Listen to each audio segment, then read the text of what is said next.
को लेकर चले, वो जो साए में हर मसलहत के चले, ऐसे दस्तूर को सुबह बेनूर को मैं नहीं मानता, मैं नहीं जानता। सबसे पहली बात कि यहाँ पर जितने भी लोग आए इंशाअल्लाह ताला रोजे महशर में इसी मजलिस के वसीले से हम अल्लाह से मांगेंगे कि हमने अल्लाह ताला इंसानियत के लिए आज यहाँ पर एक प्रोग्राम हुआ और हम उसके अंदर शामिल हुए, हम उसके अंदर गए, हमने अपना वक्त दिया। यहाँ हमारी बहनें बैठी हैं, वो अपने घर से निकल के यहाँ तक आई है। ये हमारी एक बहुत बड़ी जीत है। शाहीन बाग में आपने देखा 10 औरतों 10 फैमिलीज के जरिए एक चालू किया गया प्रोग्राम आज एक बहुत बड़े इनकलाब में बदल चुका है। कई तादाद में लोग उसके अंदर जुड़ रहे, वो सिर्फ हिंदुस्तान में ही नहीं, बड़े सगीर में ही नहीं, पूरे दुनिया के अंदर एक इनकलाब की एक मिसाल बन चुका। और ये कानून क्या है? ये कानून सीधा सिंपल ये है कि भाई आपको खासतौर से कौम को एक सर्टिफाइड सिर्फ एक मजहब के लोगों को इस मुल्क से निकालने की एक पहली कदम, जो हेड गवर्नर गोवालकर और मदन मोहन मालवीय की जो सोच थी, आज उसको इम्प्लीमेंट करने के लिए ये साजिश का पहला कदम है कि भाई इसके अंदर हम एनआरसी को लागू करें। लागू करके यहाँ से मुसलमानों को बोला जाए कि आप यहाँ रहने के हकदार नहीं। अगर आपके स्पेलिंग में कोई मिस्टेक है, अगर आपका नाम नहीं है, कोई पुराने आपके पास पेपर्स नहीं है, अगर आपके पास पुराने दस्तावेज नहीं है, तो आपको बोला जाएगा कि आप यहाँ नहीं रह सकते, आप डिटेंशन सेंटर में जाइए, आप पाकिस्तान जाइए, आप हिंदुस्तान में रहने के लायक नहीं है। ये सीधा सिंपल एक कानून है। एक शब्द में काफी लोगों ने काफी टेक्निकल बातें बताई, सीधा एक लाइन में अगर कोई पूछेगा तो ये कानून है कि भाई आप हिंदुस्तान में नहीं रह सकते और ये हमको हिंदुस्तान से निकालेंगे। जिनके बाप दादा अंग्रेजों की गुलामी करते थे, ये हमको हिंदुस्तान से निकालेंगे। जो अंग्रेजों की मुखबरी करते थे, उनसे बाकायदा वजीफे लेते थे, ये हमको निकालेंगे। गदर में सहारनपुर से लेके दिल्ली तक कोई दरख्त ऐसा नहीं बचा था जहां पर हमारे उलमाओं की लाशें नहीं टंगी थी, कोई दरख्त ऐसा नहीं बचा था। तो ये हम है। अरे हम हिंदुस्तान में रहना चाहते थे, हमारे बाप दादा, हमने पाकिस्तान को चुना है, चुना नहीं है, हमने हिंदुस्तान को चुना। हम यहाँ पैदा नहीं हुए, हम बार बार की बाइक चॉइस हिंदुस्तान में रहते और हमको पता है कि हमारे असलाफ इस जमीन में दफन है और इंशाल्लाह हम भी इसी दफन मिट्टी में जाएंगे। हमको पता है इस बात का। कई लोग ये पूछते हैं, आज कल कुछ लोग मुझसे पूछे, हम लोग काफी ये सब चीजों में एक्टिव रहते हैं, कुर्ला वगैरह में भी हम लोगों ने किया प्रोग्राम, तो लोगों ने पूछा कि भाई प्रोटेस्ट करने से क्या होगा? तो बोला भाई कुछ नहीं होगा। तो बोले फिर घर में बैठ जाओ। मैं बोला जब एक जगह पे भी ऑस्ट्रेलिया में आपने देखी, एक छोटी सी मिसाल से आपको बताता हूं। ऑस्ट्रेलिया में आपने देखा कि एक आग लगी थी और छोटी मोटी आग नहीं थी, कई 1000 किलोमीटर में वो आग लगी ऑस्ट्रेलिया में। उस आग में एक छोटी सी चिड़िया, एक चिड़िया कितनी होती है, अपने हाथ से भी छोटी होती है, उसकी छोटी सी चोंच में 2 बूंद पानी लेके वो आग के ऊपर अगर बुझाने जाती है कि भाई वो आग किसी तरह बुझ जाए, तो क्या आग बुझेगी? वो नहीं बुझेगी। और एक गिरगिट उस आग के बाजू में खड़े रह के ये कहता है, वो उस आग के बाजू में खड़े रह के उसको हवा देता है कि आग बढ़ जाए, तो क्या बढ़ेगी? नहीं बढ़ेगी। लेकिन रोजे महशर में जब चिड़िया का हिसाब होगा तो वहां बुझाने वालों में लिखी जाएगी, और उस गिरगिट का जब हिसाब होगा तो वहां लगाने वालों में रहेगा। हमको तय करना है कि हमको रोजे महशर में क्या जवाब देना है। ये हमको तय करना है कि हम आग बुझाने वालों में, आग लगाने वालों में हम सावरकर की औलाद है, महात्मा गांधी की औलाद है, मैं महात्मा गांधी की औलाद हूं, मैं मौलाना आजाद की औलाद हूं, मैं मौलाना जोहर की औलाद हूं, जो बैतुल मुक़द्दस पैदा बने, जिन्होंने यहां से कह के किया था कि मैं हिंदुस्तान की आजादी लेने जा रहा हूं, अगर आजादी नहीं मिलेगी मैं हिंदुस्तान नहीं लौटूंगा। वहां उनका इंतकाल हो गया, बैतुल मुक़द्दस में दफन है। पर ये आज हमको, आपको, हमारे बच्चों को तय करना होगा। और ये लड़ाई हमारी तुम्हारी नहीं है, ये लड़ाई हमारी आने वाली नस्लों की लड़ाई है। ये लड़ाई हर उस इंसान की है जो हिंदुस्तान में पैदा हुआ और यहाँ पे मरना चाहता है। लड़ाई उस इंसान की है जिसने यहाँ के जमहूरी निजाम पे भरोसा किया और यहाँ पे रहा।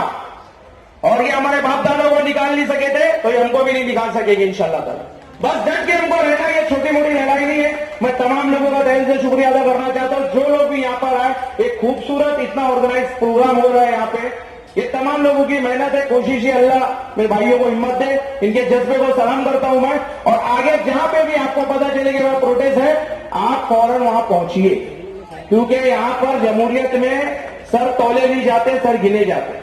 तो आप ये बात को ध्यान रखिए। कहीं किसी का भी प्रोग्राम है, जहां भी आप पॉसिबल है जाना, आप जाइए, इंशाअल्लाह ताला फतेह हमारी होगी। अब मैं चंद नारे लगाऊंगा, आप लोग उसमें साथ दीजिए।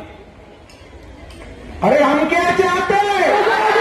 लेके रहेंगे, छीन के रहेंगे, संघवाद से, सामंतवाद से, मनुवाद से,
से आए थे, न तुम्हारे बुलाने से जाएंगे।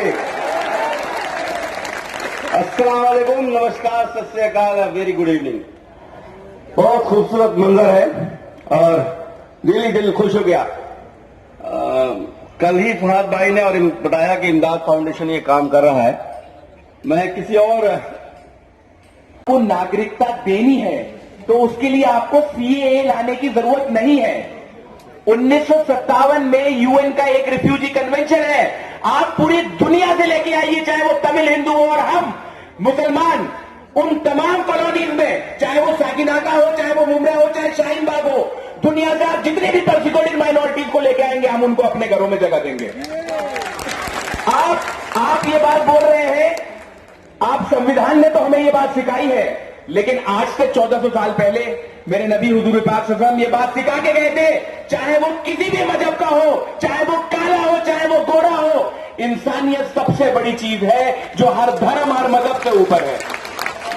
लेकिन आप सोचिए कि बार बार उन तमाम मुद्दों से ध्यान हटकाने के लिए, अच्छा झूठे कितने हैं, आप इस बात से अंदाजा लगाइए। पहले जब उठकर नहीं आएंगे, बाबा अंबेडकर उठकर नहीं आएंगे, हमारे इन नौजवानों को अबुल कलाम आजाद बनना पड़ेगा, अंबेडकर बनना पड़ेगा, हमारे इस वतन के लोगों को, और इनको ये आवाज बुलंद करनी पड़ेगी। आखिरी बात, इस स्टेज पर जो भी आ रहा है उसको नीचे जाना पड़ता है।